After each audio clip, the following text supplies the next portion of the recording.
आदरणीय साथियों, पहले पी लो, चलो आ जाओ। संयुक्त मोर्चा के मध्य प्रदेश में हम लोगों ने चाहा था और मध्य प्रदेश की सरकार को निवेदन के साथ में चिट्ठी सौंपी थी कि हम मध्य प्रदेश के 3.5 पौने 4 लाख पेंशन विहीन वे कर्मचारी जिनको नई पेंशन मिल रही है उनको पुरानी पेंशन मिले, उसके लिए एक आंदोलन नहीं, एक धरना प्रदर्शन भी नहीं, केवल एक धरना और सारे लोगों को संगठित करके भोपाल में और सरकार के प्रतिनिधियों से चर्चा करके हमारी तकलीफ उनको बताना था और उनके माननीय मुख्यमंत्री जी के किसी भी प्रतिनिधि के माध्यम से हमारे जो भी प्रतिनिधि है सरकार के, उनके माध्यम से हम माननीय मुख्यमंत्री जी तक अपनी बात पहुंचाना चाहते थे। साथियों, मध्य प्रदेश एक ऐसा राज्य है जिसका कर्मचारी 12 महीने नौकरी करता है, जो अच्छे वेतनमान में लोग काम कर रहे हैं। हमारे तहसीलदार साहब, मैं भी शामिल हूं और हमारे वरिष्ठ शिक्षक यहाँ जो मौजूद है वो भी शामिल है। हम मध्य प्रदेश में 12 महीने नौकरी करते हैं, 1 महीने की तनख्वाह हमारी टैक्सों में जाती है, वो टैक्स है इनकम टैक्स और एक प्रोफेशनल टैक्स। 11 महीने तनख्वाह लेने के बाद 12 महीने काम करने वाला अगर कोई देश में नागरिक है तो वो मध्य प्रदेश का कर्मचारी है। हमारे ये छोटे भाई बहन जिनको नौकरी के लिए 500-500 रुपए में शिक्षक कर्मी और पंचायत कर्मी बनाकर जिनको रखा गया था, आज उनके संघर्षों की दम पर वो 60,000 और 50,000 तक पहुंचे हैं, तो किसी सरकार की मेहरबानी से नहीं, अपने संघर्षों की दम पर। हमने सरकार से कहा कि सौहार्दपूर्ण वातावरण में सारी समस्याओं का निदान हो। इसी बीच हमारे पड़ोसी राज्य राजस्थान में बाकी सरकार ने पुरानी पेंशन देने का घोषणा कर दी और वहां की विधानसभा में आदेश भी पारित कर लिए।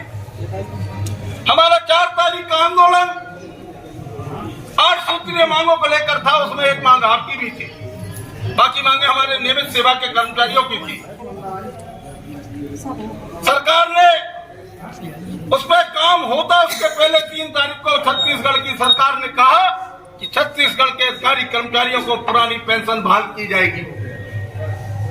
हम मध्य प्रदेश की शिवराज सिंह चौहान के नेतृत्व वाली भारतीय जनता पार्टी की सरकार को इस अनुरोध के साथ में आज की तारीख में इसी 13 तारीख को कलिया सोत मैदान में नेहरू नगर भोपाल में जाकर केवल यही कहना चाहते थे कि जिस तरह से राजस्थान और मध्य प्रदेश की छत्तीसगढ़ की सरकारों ने अपने मातहत कर्मचारियों को, अधिकारियों को पुरानी पेंशन बहाल कर दी, माननीय मुख्यमंत्री जी आप भी इस मध्य प्रदेश में लागू कर दीजिए। हमने उनसे अनुमति मांगी कि 5 से 10,000 लोग आएंगे,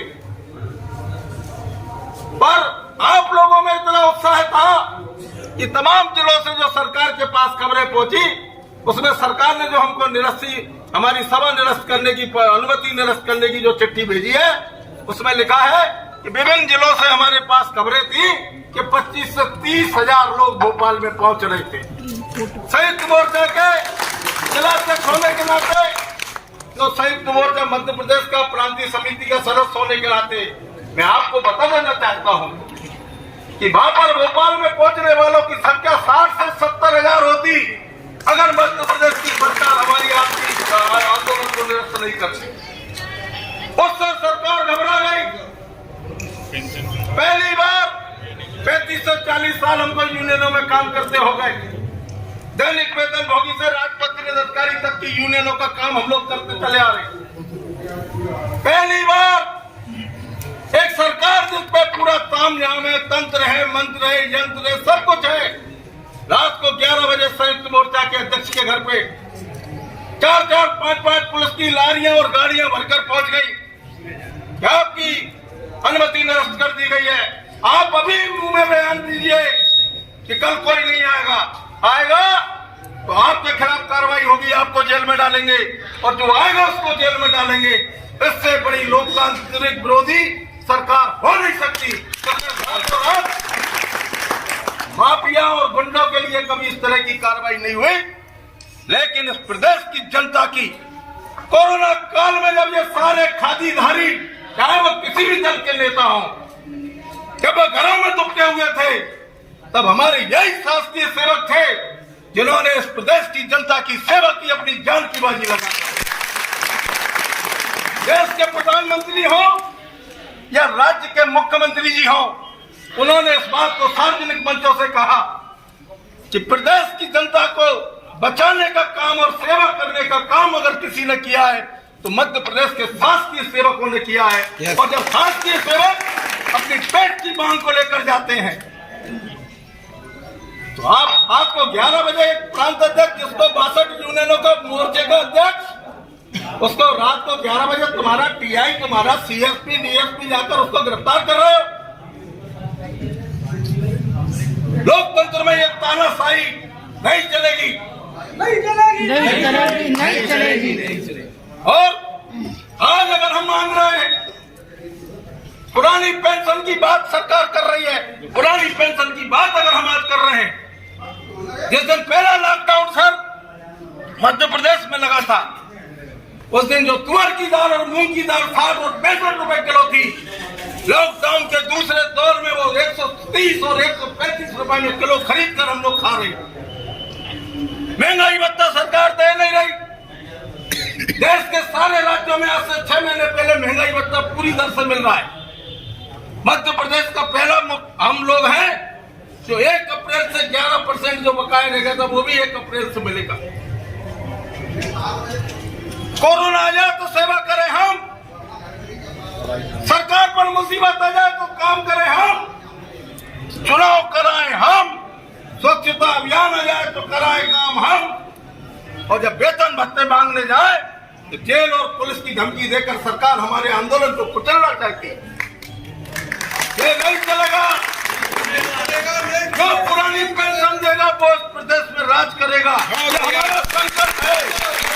अगर ये सरकार पुरानी पेंशन नहीं देगी, कर्मचारी अधिकारियों को अगर आंदोलनों को कुचलने का प्रयास करेगी, कर्मचारी आंदोलन की बातों को नहीं मानेगी, तो इस सरकार को भी जाना होगा और इस सरकार को रवाना करने का काम मध्य प्रदेश के अधिकारियों का